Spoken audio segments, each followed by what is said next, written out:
पूज्याय राघवेन्द्राय सत्यधर्मरताय च भजतां कल्पवृक्षाय नमतां कामधेनवे पूज्याय ರಾಘವೇಂದ್ರಾಯ ಶ್ರೀ ಗುರು ರಾಘವೇಂದ್ರಾಯ ನಮಃ.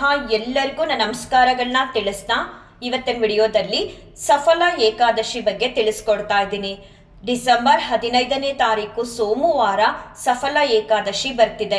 ನಮ್ಮ ಜೀವನದಲ್ಲಿ ಇರುವಂತಹ ಎಷ್ಟೋ ಕಷ್ಟ ಕಾರ್ಪಣ್ಯಗಳು ನಮ್ಮಿಂದ ದೂರ ಆಗಬೇಕು ಅಂದರೆ ನಾವು ಮಾಡಿರುವಂತಹ ಪಾಪ ಕರ್ಮಗಳ ಹೊರೆ ಮೂಟೆ ಅಂತ ಏನು ಹೇಳ್ತೀವಿ ಅದನ್ನ ಕಡಿಮೆ ಮಾಡ್ಕೋಬೇಕು ಅಂತ ಅಂದರೆ ಇರುವಂತಹ ಒಂದು ಮಾರ್ಗ ಈ ಏಕಾದಶಿ ವ್ರತಾಚರಣೆಗಳನ್ನ ಶ್ರದ್ಧಾ ಭಕ್ತಿ ನಿಷ್ಠೆಯಿಂದ ಆಚರಣೆ ಮಾಡುವಂಥದ್ದು.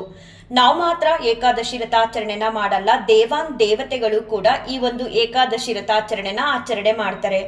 ಏಕಾದಶಿ ಆಚರಣೆ ಮಾಡೋದ್ರಿಂದ ನಮ್ಮ ಪಾಪ ಕರ್ಮಗಳ ಮೂಟೆ ಕಮ್ಮಿ ಆಗೋದ್ರ ಜೊತೆಗೆ ನಮ್ಮ ಕಷ್ಟ ಕಾರ್ಪಣ್ಯಗಳು ದೂರ ಆಗೋದ್ರ ಜೊತೆಗೆ ನಾವು ಈ ಇಹಲೋಕನ ತ್ಯಜಿಸಿ ಪರಲೋಕಕ್ಕೆ ಹೋದಾಗ ಅಲ್ಲೂ ಕೂಡ ಸದ್ಗತಿನ ನಾವು ಪಡಿಬಹುದು. ಕಾರಣ ನಾವು ಏಕಾದಶಿ ಆಚರಣೆನ ಮಾಡಿ ತಕ್ಕ ಮಟ್ಟಿಗೆ ಪುಣ್ಯ ಅನ್ನೋದನ್ನ ಸಂಪಾದನೆ ಮಾಡಿರ್ತೀವಿ. ಆ ಕಾರಣಕ್ಕೆ ಈ ಏಕಾದಶಿನ ಮಹಾವಿಷ್ಣುವಿನ ಅನುಗ್ರಹಕ್ಕಾಗಿ ಹಾಗೆ ಮಹಾವಿಷ್ಣುವಿನ ಪ್ರೀತ್ಯರ್ಥರನ್ನಾಗಿ ಮಾಡೋದಕ್ಕೋಸ್ಕರ ಆಚರಣೆ ಮಾಡ್ತಾರೆ. ಎಷ್ಟೋ ಯಜ್ಞ ಯಾಗಾದಿಗಳು ಉಪವಾಸ ಮಾಡಿದ್ದು ಕೂಡ ನಮಗೆ ಯಾವುದೇ ರೀತಿಯಾದ ಅನುಗ್ರಹ ಸಿಗದೆ ಇದ್ರೂ ಭಗವಂತನಿಂದ ಈ ಒಂದು ಸಫಲ ಏಕಾದಶಿನ ಆಚರಣೆ ಮಾಡೋದ್ರಿಂದ ಅಪಾರವಾದ ಶಕ್ತಿನ ನಾವು ಭಗವಂತನಿಂದ ಪಡ್ಕೋಬಹುದು ಅಂತ ಪುರಾಣಗಳು ತಿಳಿಸುತ್ತೆ. ಪ್ರತಿಯೊಂದು ಏಕಾದಶಿಗಳಿಗೂ ಅದರದೇ ಆದ ವ್ರತಕತೆ ಇದೆ.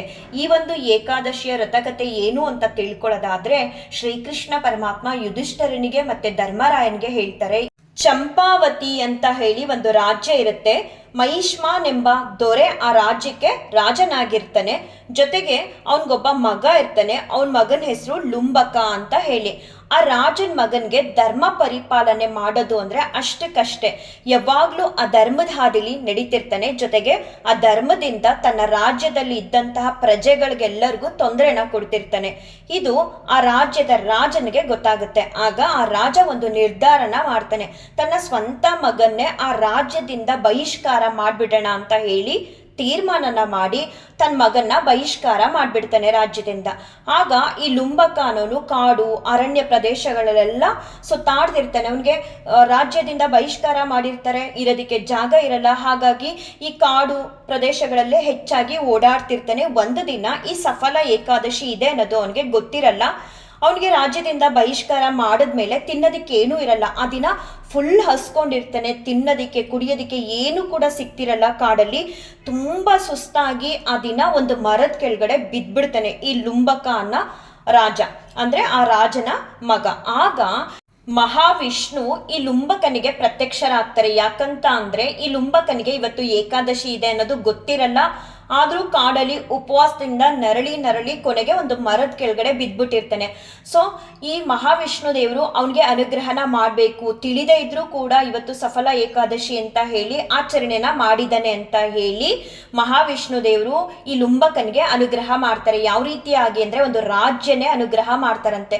ಅನುಗ್ರಹ ಮಾಡಿ ಹೇಳ್ತಾರಂತೆ, ಇನ್ಮುಂದೆ ನೀನು ಸದಾಚಾರಿ ಆಗು, ಧರ್ಮದ ಹಾದಿಲಿ ಹೋಗು ಅಂತ ಹೇಳಿ ಅನುಗ್ರಹನ ಮಾಡಿ ಅವನಿಗೆ ಪ್ರತ್ಯಕ್ಷರಾಗಿ ದರ್ಶನ ಕೊಟ್ಟು ಹೋಗ್ತಾರಂತೆ ಮಹಾವಿಷ್ಣು ದೇವರು. ಅಂದಿನಿಂದ ಈ ಲುಂಬಕ ಅನ್ನೋ ರಾಜ ತನ್ನ ರಾಜ್ಯನ ಧರ್ಮದ ಹಾದಿಲಿ ಅಂದ್ರೆ ಧರ್ಮ ಮಾರ್ಗದಲ್ಲಿ ಹೋಗಿ ರಾಜ್ಯಭಾರನ ಮಾಡಿ ನಂತರ ಅವನು ದೇಹನ ತ್ಯಜಿಸಿದ್ಮೇಲೆ ಸದ್ಗತಿ ಕೂಡ ಪಡಿತನಂತೆ ಪರಲೋಕಕ್ಕೆ ಹೋದಾಗ.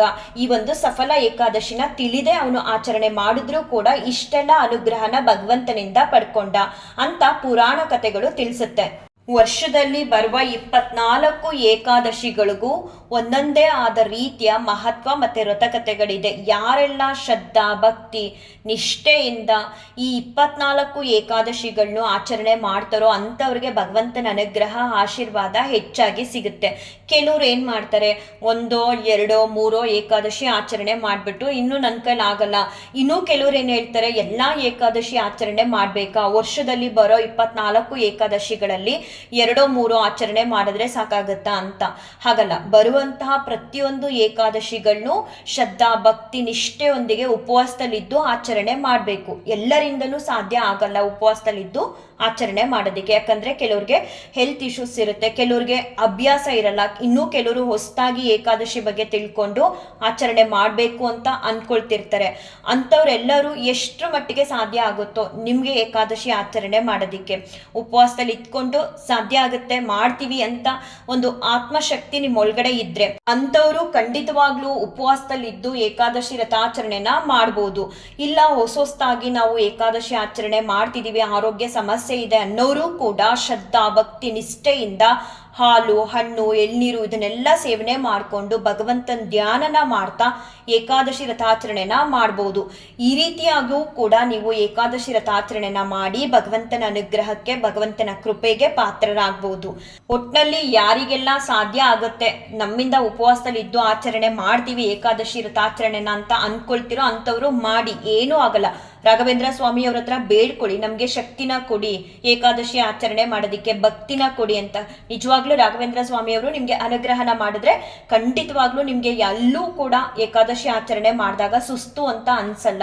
ಮತ್ತೆ ನೆಕ್ಸ್ಟ್ ಡೇಗೂ ಕೂಡ ನಿಮಗೆ ಆಯಾಸ ಅಂತ ಕೂಡ ಅನ್ಸಲ್ಲ. ಒಂದು ರೀತಿ ಖುಷಿಯಿಂದ ಭಕ್ತಿ ಶ್ರದ್ಧೆಯಿಂದ ಏಕಾದಶಿ ಆಚರಣೆನ ಮಾಡಬೇಕು ಅನ್ನೋ ಮನಸ್ಸನ್ನ ರಾಘವೇಂದ್ರ ಸ್ವಾಮಿಗಳು ನಿಮಗೆ ಅನುಗ್ರಹ ಮಾಡ್ತಾರೆ. ಮೊದಲನೇದಾಗಿ ನೀವು ರಾಯರ ಹತ್ರ ಬೇಡ್ಕೊಳ್ಳಿ, ನಮಗೆ ಶಕ್ತಿನ ಕೊಡಿ ಭಕ್ತಿನ ಕೊಡಿ ಏಕಾದಶಿ ಆಚರಣೆ ಮಾಡೋದಕ್ಕೆ ಅಂತ ಹೇಳಿ. ಸಾಧ್ಯ ಆಗುತ್ತೆ ಅನ್ನೋರು ಉಪವಾಸದಲ್ಲಿದ್ದು ಏಕಾದಶಿ ಆಚರಣೆನ ಮಾಡಿ, ಆಗಲ್ಲ ಅನ್ನೋರು ಕೂಡ ಅವಾಗಲೇ ಹೇಳ್ದಾಗೆ ನೀವು ಭಗವಂತನ ಧ್ಯಾನ ಮಾಡ್ತಾ ಹಾಲು ಹಣ್ಣು ಎಳ್ನೀರು ಇದನ್ನೆಲ್ಲ ಸೇವನೆ ಮಾಡಿಕೊಂಡು ಕೂಡ ಭಗವಂತನ ಅನುಗ್ರಹನ ಪಡ್ಕೋಬಹುದು.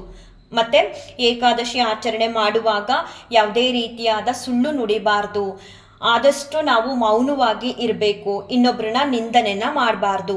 ಹಾಗೆ ಭಗವಂತನ ಧ್ಯಾನನ ಹೆಚ್ಚೆಚ್ಚಾಗಿ ಮಾಡಬೇಕು. ಅದರಲ್ಲೂ ವಿಷ್ಣು ಸಹಸ್ರನಾಮನ ಹೇಳ್ಕೋಬೇಕು, ತುಂಬ ಒಳ್ಳೆಯದು ವಿಷ್ಣು ಸಹಸ್ರನಾಮನ ಹೇಳ್ಕೊಳ್ಳೋದ್ರಿಂದ. ಮತ್ತೆ ಶ್ರೀ ರಾಘವೇಂದ್ರಾಯ ನಮಃ ಅಂತ ಕೂಡ ನೀವು ಹೇಳ್ಕೊಳ್ಳಿ. ಇಲ್ಲ ನಿಮ್ಮನೆ ಸುತ್ತಮುತ್ತ ಯಾವುದಾದ್ರೂ ಭಜನೆಗಳು ಸತ್ಸಂಗಗಳಿದ್ರೆ ಅಲ್ಲೂ ಕೂಡ ಹೋಗಿ ನೀವು ಭಾಗಿಯಾಗ್ಬೋದು. ಏಕಾದಶಿ ದಿನ ಎಷ್ಟು ಧಾರ್ಮಿಕವಾದ ಕೆಲಸಗಳಲ್ಲಿ ನಿಮ್ಮನ್ನ ನೀವು ತೊಡಗಿಸ್ಕೊಳ್ತಿರೋ ಅಷ್ಟು ಪುಣ್ಯ ಅನ್ನೋದನ್ನ ನೀವು ಸಂಪಾದನೆ ಮಾಡ್ಬೋದು.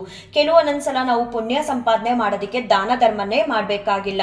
ಏಕಾದಶಿ ಆಚರಣೆನ ನಾವು ಎಷ್ಟು ನಿಷ್ಠೆಯಿಂದ ಮಾಡ್ತೀವೋ ಅಷ್ಟು ಭಗವಂತನ ಅನುಗ್ರಹನ ಆಶೀರ್ವಾದನ ಪಡ್ಕೊಳ್ಳೋದ್ರ ಜೊತೆಗೆ ಪುಣ್ಯ ಅನ್ನೋದನ್ನು ಕೂಡ ನಾವು ಸಂಪಾದನೆ ಮಾಡ್ಬೋದು. ಹಾಗೆ ನೀವು ಏನೋ ಒಂದು ಕೆಲಸ ಕಾರ್ಯಗಳನ್ನ ಮಾಡ್ತಿರ್ತೀರಾ ಅಂತ ಅನ್ಕೊಳ್ಳಿ, ಅದು ಅರ್ಧಕ್ಕೆ ನಿಂತೋಗಿರುತ್ತೆ. ಅಂಥವರು ಕೂಡ ಆ ಕೆಲಸಗಳು ಯಶಸ್ವಿಯಾಗಿ ಆಗಬೇಕು, ಸಕ್ಸಸ್ಫುಲ್ ಆಗಬೇಕು ಅಂತ ಅನ್ಕೊಳ್ಳೋರು ಈ ಸಫಲ ಏಕಾದಶಿ ಆಚರಣೆನ ಮಾಡಬೇಕು. ಹಾಗೆ ಮನೇಲಿ ಮಕ್ಕಳುಗಳಿದ್ದು ಅವರಲ್ಲಿ ಏನಾದರೂ ಈ ಒಂದು ರೀತಿ ಕೆಟ್ಟ ಗುಣಗಳಿದ್ರೆ, ಇವಾಗ ಲುಂಬಕನ್ನ ನೋಡಿದ್ರಲ್ವ, ಅವನು ಆ ಧರ್ಮದ ಹಾದಿಲಿ ಹೋಗ್ತಿದ್ದ, ಅವನ್ನ ಬದಲಾಯಿಸ್ಬೇಕು ಅಂತ ಹೇಳಿ ಆ ರಾಜ ಅವನ್ನ ಬಹಿಷ್ಕಾರ ಮಾಡಿಬಿಟ್ಟ ರಾಜ್ಯದಿಂದ. ಅವಾಗ ಅವನು ಕಾಡು ಮೇಡೆಲ್ಲ ಅಲಿತಿರುವಾಗ ಅವನ ಆ ಧರ್ಮದ ಗುಣಗಳೆಲ್ಲ ದೂರ ಆಗಿ ಅವನಿಗೊಂದು ರೀತಿ ಮನಸ್ಸು ಪರಿವರ್ತನೆ ಆಯಿತು. ಅದೇ ಸಮಯಕ್ಕೆ ಅವನಿಗೆ ಸಫಲ ಏಕಾದಶಿ ಇದೆ ಅನ್ನೋದು ತಿಳಿದೆ ಉಪವಾಸ ಕೂಡ ಮಾಡ್ದ.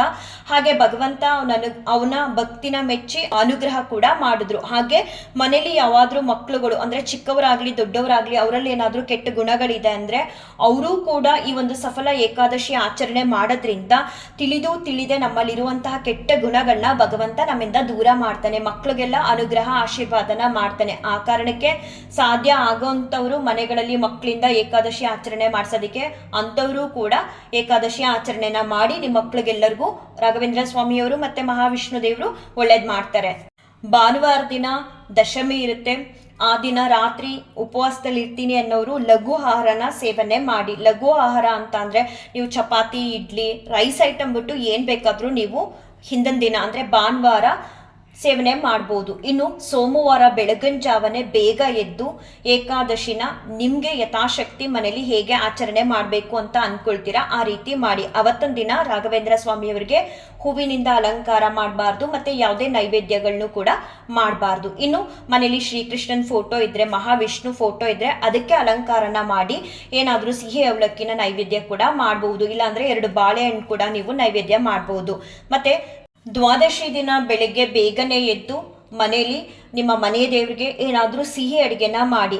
ಹಿಂದಿನ ದಿನ ಎಲ್ಲ ನೀವು ಉಪವಾಸದಲ್ಲಿ ಇರ್ತೀರಾ, ಅನ್ನ ಸೇವನೆನ ಮಾಡಿರಲ್ಲ ಅಲ್ವಾ, ಆ ಕಾರಣಕ್ಕೆ ಸಿಹಿ ಪೊಂಗಲ್ ಮಾಡಿದ್ರೆ ಒಳ್ಳೆಯದು. ಇಲ್ಲ ಸಜ್ಜಿಗೆ ಮಾಡಿ, ಏನೂ ಮಾಡೋದಕ್ಕಾಗಲ್ಲ ಅಂತ ಅಂದರೆ ಅಟ್ಲೀಸ್ಟ್ ವೈಟ್ ರೈಸ್ ಮಾಡಿ ಅದ್ರ ಮೇಲೆ ಒಂದು ಬೆಲ್ಲನೋ ಇಲ್ಲ ಕಲ್ಸಕ್ರೆನೋ ಇಟ್ಟು ನೈವೇದ್ಯ ಕೂಡ ಮಾಡ್ಬೋದು. ಇಲ್ಲ ಹಣ್ಣು ಹಂಪಲುಗಳನ್ನಿಟ್ಟು ಕೂಡ ನೀವು ನೈವೇದ್ಯ ಮಾಡ್ಬೋದು.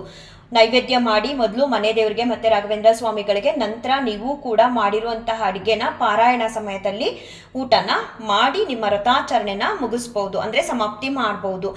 ಈ ರೀತಿ ಮಾಡೋದ್ರಿಂದ ಭಗವಂತನ ಅನುಗ್ರಹನ ಪಡಿತೀರಾ. ಖಂಡಿತವಾಗ್ಲೂ ನಿಮ್ಮೆಲ್ಲ ಕಷ್ಟ ಕಾರ್ಪಣ್ಯಗಳು ದೂರ ಆಗುತ್ತೆ.